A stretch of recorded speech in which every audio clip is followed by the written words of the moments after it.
lounging, son. All right, welcome back to the Comic Lounge. My name's Ryan, and with me today, I have another awesome guest with me. I have Brenna Thummler, who I discovered, I think it's going on maybe 2 years when you released Sheets. You got a new book out, you got Delicates, which I absolutely loved, and welcome to the show. Thank you so much. I'm happy to be here.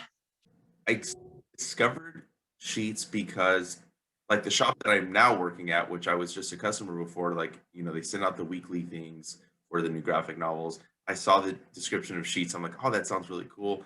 And I really loved it. And I mean, like I was waiting for the sequel. I was really excited to see what you were going to do next. And you took it up like another notch. I really dug the book. I was saving it. I've had it since it came out, but I saved it because I wanted it to be fresh in my mind when we talked. So I know that maybe not everybody is familiar with your stuff, so I would really love if you could just share a little bit about yourself, how you got into comic books, and what made you jump from fan to working professionally. Yeah, so my comic story is kind of unconventional. In college, I didn't do anything really in comics. Growing up, I never really read any graphic novels. I mostly only read maybe the Sunday funnies because that was what was on my parents' dining room table. But after I graduated college, I ended up working at Andrews McMeel Universal, which is a publishing company in Kansas City, and they put me on the project of Anne of Green Gables outside of work, like as a freelance position. And that was the first time I ever really became aware of what it meant to work on sequential art. And it was only maybe a month before that I actually read my first graphic novel, which was This One Summer by Mariko and Jillian Tamaki.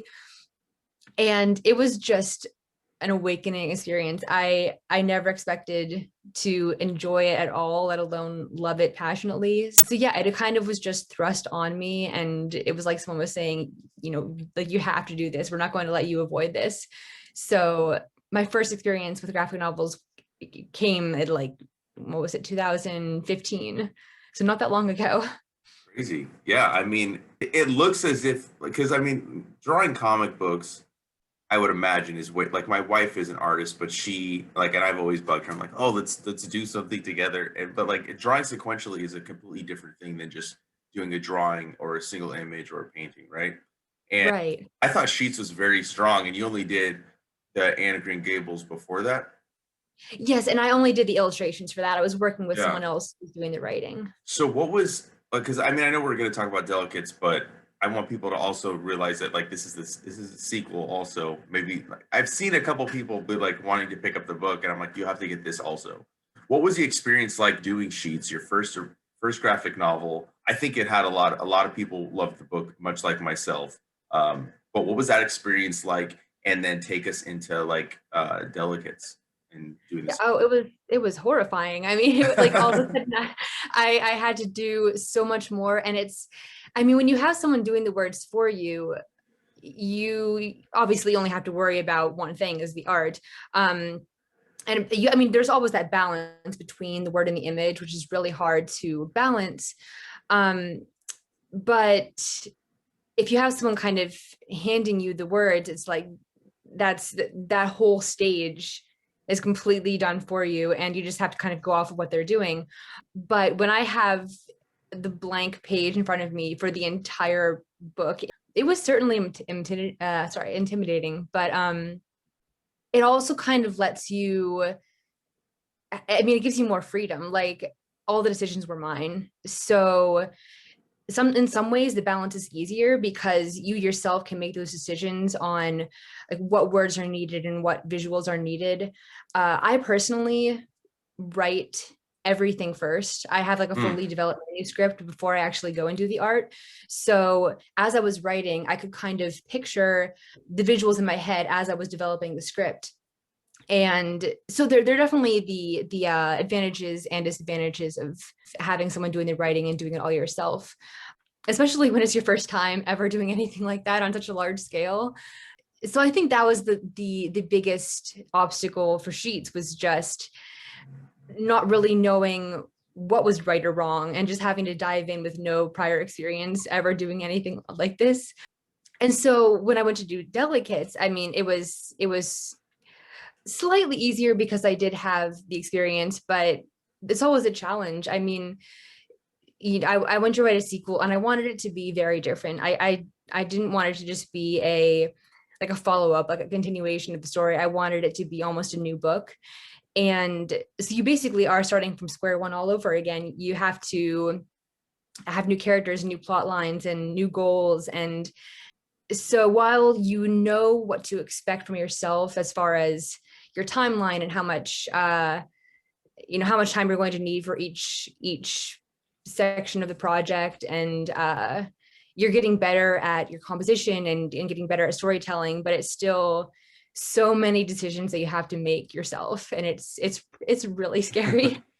Yeah, I mean, I can't imagine. Like, I've been reading comic books. You say you started late. Like, I have been reading comics since I was 5 years old, maybe between 5 and 6. So 29 years, like, so I Yeah. think that, like, because of that, like, I would be able to, like, write something, but, like, I'm still, like, I'm scared. Like, am I going to write something that's good? Am I going to, like, because, like, I have such, like, high expectations of, like, if I were to do one, like, I want it to be really good, or at least, like, enjoyable to, like, more than Right. my friends, right? But like I said, like, I mean, I thought Sheets was very strong. I didn't realize, I think, when I picked it up, that it was your first book. And I think that Delicates, I can see the growth, and and what I do enjoy, like, I mean, I'm telling people also pick up Sheets because I think that they should get both, but you made this very, very accessible. You can just pick this book up with Mhm. having read Sheets, and you can get, like, you get a feel for all the characters, the world that you built. Um, and the themes in here are they're a little bit heavier, I would say, even than the first one. Like, it definitely pulls on your heartstrings. And I think your writing, I mean, was really good. But one thing that really stands out to me, I do want to mention, because I don't want to forget, your coloring is insane. Like, I I just love the way you color your books. It's probably one of my favorite things besides the story and art. Like, Oh, thank you. coloring to me is, like, very important. Like, if you can have really good art, really good writing, but if the coloring is off, to me, it's off-putting. Like, I can't, like, it takes me out of the story. And I think that you're killing it. You're killing it with the color. It's funny you say that. I get that a lot. Everyone always really seems to enjoy the color, and it's so relieving to hear that, because when you're working on a graphic novel, and I mean, by the time you get to coloring page 100, you look back and you're like, did I choose the right color scheme? Like, it's kind of too late to turn back now. And it's also really difficult when you're starting off and you have your color scheme, and then you get down the line and suddenly that color scheme doesn't seem applicable to the pages you're currently working on. Like, if you started off and the whole book is like daytime, and then you go and it's like all these night images, and you're like, shoot, this looks really bad now. Mhm. But you have to stay on the color scheme. And I always doubt my colors when I'm on the computer. I mean, I doubt everything, let's be honest, but color is really difficult to do when you're doing a graphic novel. So hearing that people are connecting to that is just really wonderful to hear. Killing. I don't know what else to say. I do want to talk story. You know, these feel like very personal stories, and I know that I don't know how personal, like, in terms of, like, your own life events. Like, how much you're putting that in, or where the inspiration comes. But I would really love to hear the inspiration from Marjorie and her world. And I mean, I love that there's a sheet ghost, Wendell. I mean, that's how you're relating sheets, and I like the play on your titles, like delicates. You would think it's more referring to the laundromat that Marjorie works at, but it's much deeper than that, Mhm. the title. But yeah, if you could share a little bit about, like, the ideas behind sheets and delicates, like the characters in that world, and just growing up. Like, this is probably one of the first YA books, I would say, that I It's kind of in this or fuzzy is in area the middle. between middle grade and YA. Yeah, in the Guys, publishing world, it's kind of hard to put it into a certain category, because I think it speaks to all ages. I mean, anyone from exactly. 8 up. And that's what I've really noticed too. Like, I think this would be maybe, like, my first foray into that, was sheets. And I'm like, some of these are, like I don't know why I was like ever not reading stuff in this genre, because it really is for all ages. It really is, anybody can relate. I can put myself in Marjorie's shoes, back in high school, where you're trying just fitting in, right? Like Mhm. I still remember, I mean, it wasn't that long ago, that I was in high school and in middle school and all that stuff. And those can be difficult, and I think you really captured that, those feelings and those emotions of that time. Yeah, I think people forget that they were once young. Like they get to a certain age and they're like, oh, I can't read middle grade anymore. I'm like, why? Did that just erase from your history? Like Hmm. our middle school and high school experiences shape who we are. Right. Everything from the past shapes who we are. And that's kind of how I work. I think the feelings I'm feeling now, like the anxieties and any isolation or loneliness, like I felt the same way in middle school. The sadness, the feelings are the same feelings. They may not be about the same things, but the sadness is universal. And Yeah. so when I went to create the characters, I mean, I actually started writing sheets when I was a senior in college. I was for a children's book writing course, and we were only supposed to be writing like 2 chapters of a middle grade novel after developing all the characters and plot lines and theme and all of that. And so I was really struggling with a lot of mental health concerns in college, and so I did put a lot of myself into Marjorie. While Marjorie is dealing with the loss of a mom and running a business. I mean, that wasn't me. I wasn't trying to run a laundromat in college or anything, but still the feelings that she was feeling, I was able to sort of put myself in her shoes because I was experiencing similar feelings of being overwhelmed and I think that's kind of how I approach all of my writing. I understand that young readers are experiencing those feelings as well, even though I am a lot older. They still understand. They know what it's like to go through difficult times. And so all I really do is just kind of put myself into the characters and imagine what they're possibly going through in different capacities. So yeah, so I I think the first thing I was thinking of when I went to write sheets was a ghost story. Like I did an illustration in maybe I think it was either end of junior year or beginning of senior year of these sheet ghosts in like a resort spa, and they were all being ironed and playing in the washing machines, and that kind of led into developing the story of sheets. So the ghost came first, but then I'm actually not a big fantasy reader. I don't really enjoy fantasy that much, and so I wanted to balance these fun, whimsical ghosts with a very real human story. And so that's kind of how Marjorie came to be. And then I just realized after writing sheets how much the kids were still connecting to the sadness. I think adults think that kids can't handle anything, and they can handle so much, and they need to be exposed to difficult situations to prepare themselves for things they'll inevitably experience. And so when I finished sheets and kids were responding to that sadness and enjoying it almost, I actually read this article about a 9-year-old boy who had died by suicide um, after being bullied by his peers. And that just kind of flipped a switch for me again. It was like, okay, kids are also experiencing bullying to such a horrible extent that reading about it is not any worse than actually living it.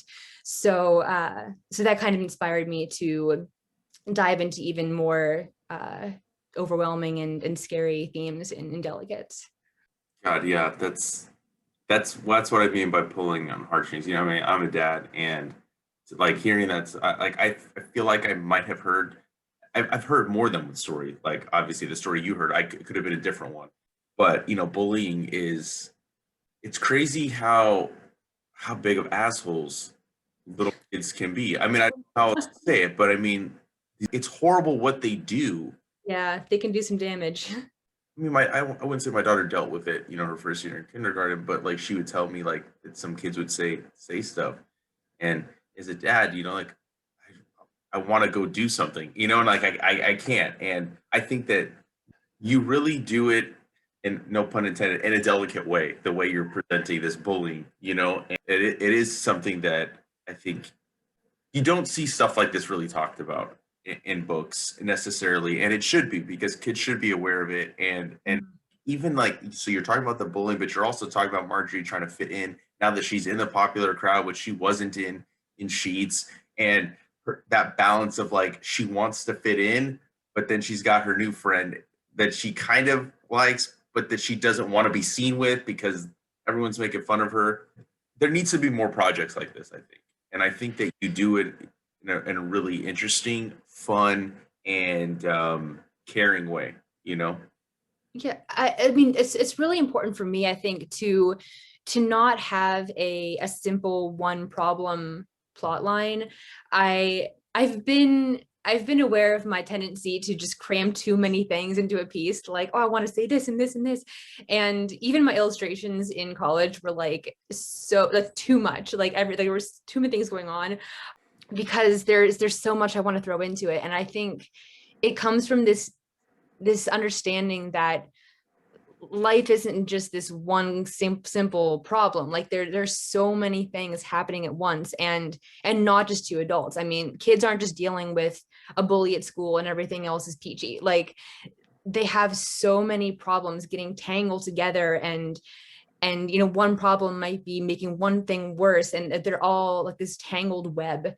And that's what I try to do in both Sheets and Delicates, is have a ton of challenges for these characters to overcome. So I mean, in Sheets, Marjorie's dealing with the ghost and also a bullies at school, and then Mr. Sauertuck, who is a lunatic trying to take over the laundromat. And it's just, and then of course, like the loss of her mom is kind of this underlying thing that's affecting how she's responding to every single other problem.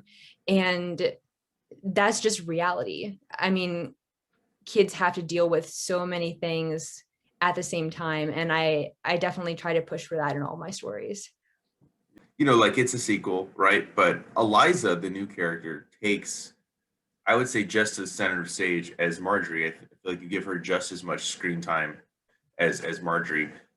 What was it like putting yourself in that headspace of Eliza and her emotions? Because I'm not saying that I was bullied, but like I really connected with Eliza as a character and like her feelings of like, because I think I was more first beginning of high school, right? Like I kind of like was to myself quiet, until I got, a couple years in. But what was it like putting yourself in that headspace as opposed to the headspace of like Marjorie and what she was dealing with in the first book and even in this book? Yeah, so I mean, I was definitely the weird kid growing up in middle So, school. so was I. Yeah, I definitely wasn't bullied to the same capacity as Eliza, but I felt excluded, and I felt like I knew that people knew that I was different than them. I definitely did not it did not affect me in the same way that it affected Eliza, but I could relate to her feelings of feeling different than the crowd. And I know that everyone responds to mental health issues differently.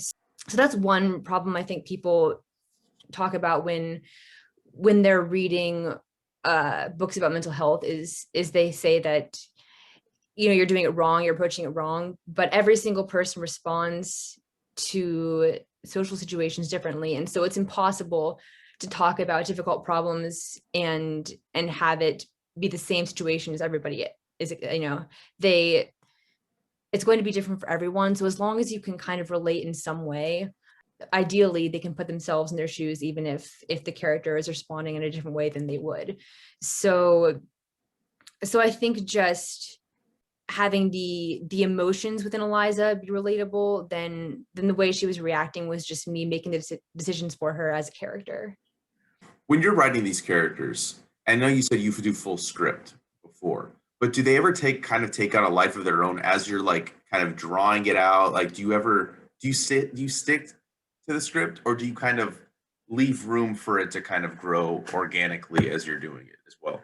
So like actually before I start writing a script, I do intense character analyses. Like I do pages and pages of like their goals and their favorite foods and how they like things that they hate and things that really tick them off about people.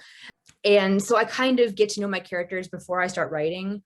And so those definitely influence how those characters are going to respond to people and talk. And I do, like, by the time that I actually start the art, there are changes that happen. It's usually maybe in the way that someone says something, but because I've done all that pre-development, I kind of already know my characters well enough by the time I'm writing the script to have the lines down in the manuscript. There are moments where I'm going to storyboard and I realize, like, I want to insert this moment like without words. That I might not have scripted. A lot of the moments that don't have words in my art are already scripted. I know that I'm going to need this moment of like the facial interaction at that point because I'm kind of visualizing it as I go. But then sometimes I'll be like, oh, there should be this awkward confrontation right here before they say the line. So I will insert extra things like that. But mostly the script is pretty ironed out. Okay. And the fantastical element of the sheet ghosts. So having that element in this book that, I mean, deals with a lot of, like you said, mental health issues. I don't even think before talking to you I would have classified that, but you kind of brought that to my attention by wording it that way. But how important is it to you to kind of have the ghost element kind of almost lighten the delivery of what you're trying to get across to the readers? It's definitely, I think, critical to having a book that talks about something so serious. I remember in the writing class I took in college, something the professor said was like, you have to kind of distance your characters from the issues in some way. Like, that's why a lot of picture books for like really young readers are told through the perspective of animals, because they can really distance themselves from actually experiencing something as a human if they're seeing it happen to an animal. So so having this element of fantasy kind of puts these characters into an unreal world, and they're like, if they're overwhelmed by something, they're like, oh, well, this won't actually happen because I'm not living with sheets in my house. And so they can just feel like, even though they can relate to the problems, they're not experiencing the actual story, and so maybe it won't happen. And I think just the ghosts are charming, and they add that level of comfort even though they're dead. Yeah. It's just a balance act all the time to make sure that you're not overprotecting the kids with simple unproblematic stories, but that you're not also traumatizing them with a character who is dealing with aggressive bullying. And so the ghosts are just a way to sort of achieve that balance and add some charm and humor to the story. Yeah. I mean, I think it's even interesting, like, so you have the ghosts, right, that add that charm, that a little bit of humor, but you also kind of humanize isn't the right word, but you kind of give a little bit of sympathy to the bully because of what she's dealing with at home. And you don't make it okay, but you kind of let people understand that just because somebody is, I mean, this is what I took, just because somebody is kind of a POS out in the world, like, they could also be dealing with stuff, which is in turn making them act like that outside of the. Exactly. I it's so important for me to have complex characters, which is why I start with all that character development, to show that everyone is flawed. I mean, even Marjorie, like, she makes a lot of mistakes, especially in Delicates, about how she's treating people. And I wouldn't call Marjorie a terrible person by any means. She just is a flawed person. And Yeah. so I think that everyone, it's kind of like, are they more hero or villain? And there's always a part of hero in everyone. There's always a part of villain. And it's like, you just have to tip the scales, whether you want to be the good character or the bad character in the story. But there's always a piece of both in everybody. Yeah. I'm hoping there's more. So I'm curious, do you have more ideas for another one set in this world? Because I mean, like the last book, it's very open-ended. You could go a number of ways with these characters. So I am forbidden about talking about what I'm currently working on, but I am working on something new, but I just can't say what that is. Okay. However, it will be announced as soon as I can announce it, what I am currently working on. And I think probably the first place I'll announce it is on my Instagram at Brenna Thummler. So more is coming. Like graphic novels are definitely my future forever. Awesome. I will announce things as soon as I possibly can. Okay. I mean, when do you think we'll get an announcement? I'm just kind of curious for myself mostly. I would hope it could be sometime this year, hopefully. Okay. How far into it are you? Are you pretty like deep into it or? I have the entire manuscript written, and I'm currently working on the storyboard. Okay, cool. So there is a story that is coming to you. It is on paper or in a Awesome. document on my computer. So I feel your work is not only fun to read, but it's also really has important messages behind it. But what is your goal with the work that you're putting out and the future work that you want to put out in terms of the content and what the kind of message that you want to convey to the readers that are picking up your stuff? yeah, so the cliche thing everyone always says is, write about what you know. And for me, mental health issues are just so relatable to myself, and also something I feel like young readers need more of. And I cannot write a story that is not trying to help kids or something. Like I see, especially in the pandemic, these people on the front lines fighting for everyone's lives, and I'm just sitting here drawing pictures, and I definitely, it's so important for me to try to help in some way by what I love doing. And so continuing to tell difficult stories about real problems that kids and everyone is facing is definitely in my head as soon as I start coming up with a new idea. And there's so many different stories that can happen. I mean, you know, anything from bullying to like eating disorders to anxiety. I mean, there are so many different stories that can happen with just that simple mental problem in mind. And I think that I forget who it was. There was some writer recently, I read an article, who was talking about how kids need more sad books. And it sounds terrible, but like I want to make kids sad.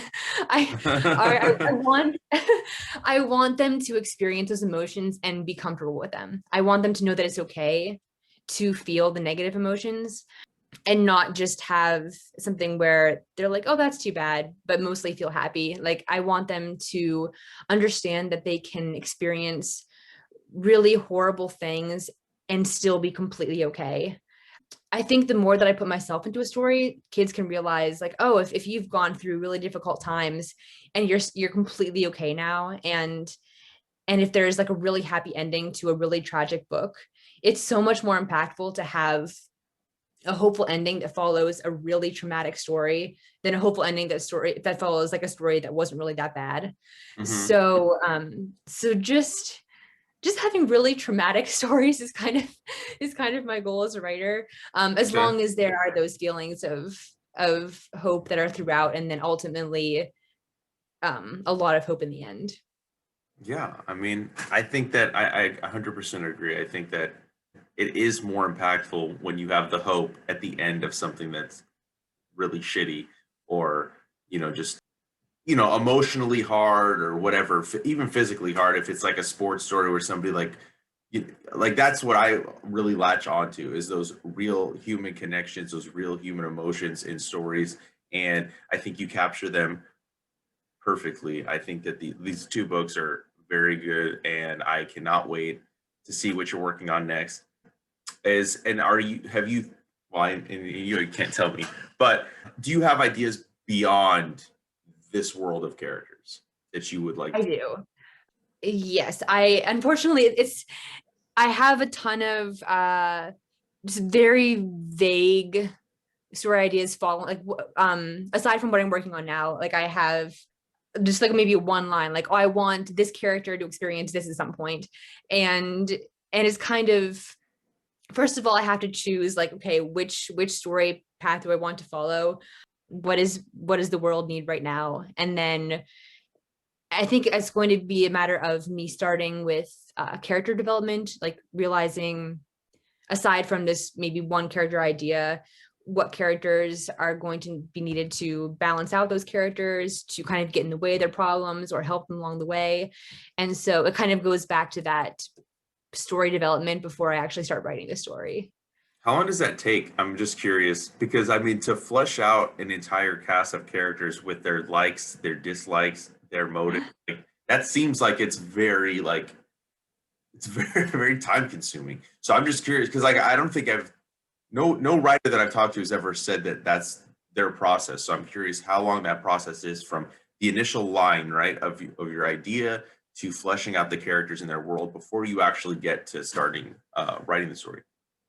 So the problem for me is that I still don't feel like I've ever had to really do that, because Sheets was something I started back in college. So I had the foundation that had been done many, many months, actually, probably over a year before I actually started writing Sheets. So it's like I already had that foundation that was sort of assigned to us. And there was a professor guiding us through that. Like, okay, this week we're going to do character development, and this week we're going to talk about plot lines. And so when I went to do Delicates, I already had the characters, and I already had a lot of the themes and stuff that were still trickling over from that Sheets assignment. And so now it's like, well, now I don't have a professor, and now I have to do everything on my own. So it'll definitely be a different experience, I think, and especially for me, because I'm a terrible decision maker. And so for someone who has to make every single decision on her own, you don't really want to be a terrible decision maker. So I think it's just going to be a matter of me looking back on how I got started in college and working from that. But for length of time, I mean, for Delicates, it probably took me several months to get that story development in place and start writing. And I mean, there was still a lot of work, to developing the villains more, developing a new character of Eliza. And so it'll probably take, 2, 3, maybe more months to develop the ideas for a new story and start writing. And but before I let you go, I just a couple more things I want to ask. What graphic novels or cartoonists are you currently into, or what books have you read recently that you really dug?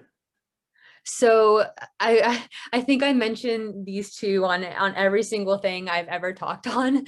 Jillian and Mariko Tamaki are just my idols. The first graphic novel I read was This One Summer by them, and to me it was just kind of this moment of fate where it's like I stumbled on their book in a thrift shop a month before I started working on Anne of Green Gables, and I realized what you could do in the graphic medium. Like, I had been so opposed to it, I think, just because I thought they were the superhero stories, and I'd never really been into superhero stories.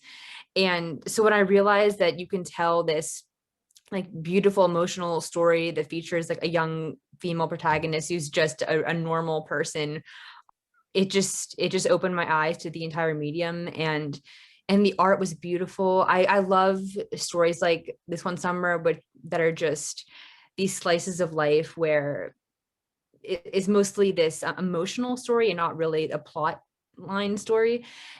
I adore Mariko and Jillian so much, and I know that they're working on our current project. I think it's set to release in 2022, so it's like no one else, like, I mean, they're already in the spotlight for that year, like no one else should bother trying. But other than them, Tilly Walden is another one who I just, her work is She's amazing. amazing. I think the last one I read by her was Are You Listening? And Yeah. again, the art is just incredible. I love how in her work, a lot of things, they're very vague. You don't really know necessarily what's going on in Are You Listening? It's a lot of it's almost paranormal. Like there are these just weird things happening and they're never necessarily explained. And I love that darkness that she achieves, and her art is just Just amazing. Yeah, she's phenomenal. She's phenomenal. Uh-huh. Have you heard of The Impending Blindness of Billy Scott by Zoe Thorogood? No. You should check that What? out. It was out of print, I believe, because like I had to find it on eBay, but I just saw it in the catalog. They're printing it a little bit larger than the paperback was. Awesome book. I think you dig it based on your taste. I think you Oh, great. Okay, check cool. that Yeah. out. Yeah, The Impending Blindness of who? Billy Scott. Billy Scott. Okay. So it's basically, I'll give you the brief. I don't, 'cause I don't want to like talk your out, but basically, she's an artist and she's like trying to like make her way, and something happens, and she's going blind, and she only has so much time to produce as much art as she can before she loses her eyesight. Oh, that sounds so good. It sounds It so is, stressful, and I love stressful books. yeah. It was probably like if I would have read it the year it came out, it would have been in my top five. But I didn't read it. I was late to the party on that one. But I definitely think that you love Mariko and Julian Tamaki and you love Tilly Walden. That I think Zoe Thorogood, and she's really young too, and she's like that's her first graphic novel. Crazy that she put like the level of detail that she puts into it. It's very good book. So I definitely think you should check it out. I don't, yeah, well, for sure. That sounds Yeah. great. And so before I do let you go, I want to once again thank you so much for chatting with me. I had a blast talking with you. I think everybody should pick up Sheets, Delicates, anything you got coming up is always going to be a must read for me. But for everybody listening and watching, can you tell us where we can find you online? And I will drop the links down below. Yeah, sure. So like I mentioned, any announcements I make about upcoming projects or current projects or just the art I'm doodling now can be found on my Instagram at Brenna Thummler, just my first and last name. I'm also at the same handle on Twitter.